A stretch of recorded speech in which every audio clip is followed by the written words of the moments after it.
Gaza पर Israeli हमले जारी हैं। हमास को जड़ से खत्म करने की कोशिशों में लगा इजरायल अब पीछे हटने के लिए बिल्कुल भी तैयार नहीं है। वजह है इजरायल का अकेले पड़ जाना, क्योंकि अमेरिका ने एक तो हूथियों से समझौता कर लिया है, तो दूसरी तरफ ईरान के साथ उसकी न्यूक्लियर डील पर बातचीत चल रही है, जिसके बाद कहीं ना कहीं अमेरिका ने इजरायल को अकेले ही युद्ध लड़ने के लिए छोड़ दिया है। लेकिन इसी बीच एक ऐसी खबर सामने आई है जिससे पूरी दुनिया में हड़कंप मच गया है। मुस्लिम देशों की टेंशन बढ़ गई है। खबर यह है कि इजरायल ईरान पर बड़े हमले की तैयारी कर रहा है।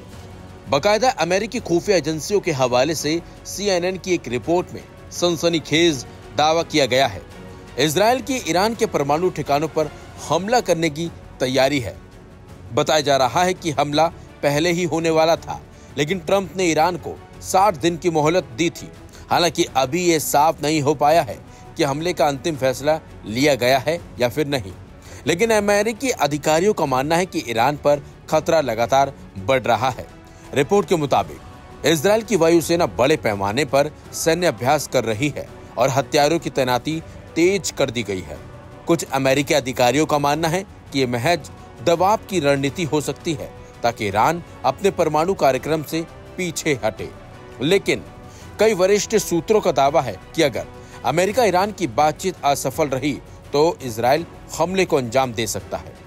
आपको बता दें, अमेरिकी राष्ट्रपति डोनाल्ड ट्रंप ने ईरान के सर्वोच्च नेता अयतुल्लाह खामेनी को 60 दिनों की समय सीमा दी थी। ये समय सीमा अब समाप्त हो चुकी है और ट्रंप ने चेतावनी दी है कि अगर ईरान झुकता नहीं है तो सैन्य कार्रवाई तय है। एक पश्चिमी राजनयिक के मुताबिक ट्रंप ने कहा कि बातचीत के लिए अब सिर्फ कुछ हफ्तों का समय और है, उसके बाद अमेरिका सीधे कार्रवाई करेगा। हालांकि फिलहाल अमेरिका का आधिकारिक रुख कूटनीति को प्राथमिकता देने का है। बात अक्टूबर की है। इजरायल ने ईरान की वायु रक्षा प्रणाली और मिसाइल फैक्ट्रियों पर हमला किया था, जिससे ईरान की सैन्य क्षमता को बड़ा झटका लगा। इसके अलावा अमेरिकी प्रतिबंध और उसके सहयोगियों की हालत भी नाजुक है। फिर भी ईरान पीछे हटने को तैयार नहीं है।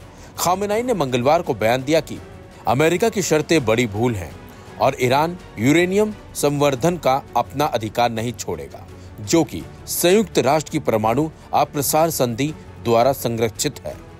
वहीं वार्ता का नेतृत्व कर रहे अमेरिकी दूत और ट्रंप के करीबी स्टीव विटकॉफ ने साफ कहा है कि हम किसी भी समझौते में 1% भी संवर्धन की अनुमति नहीं दे सकते, मगर ईरान इस शर्त को अपनी संप्रभुता के खिलाफ मानता है। जबकि जानकारों का मानना है कि इजरायल को अकेले ईरान के परमाणु कार्यक्रम को नष्ट करना मुश्किल है।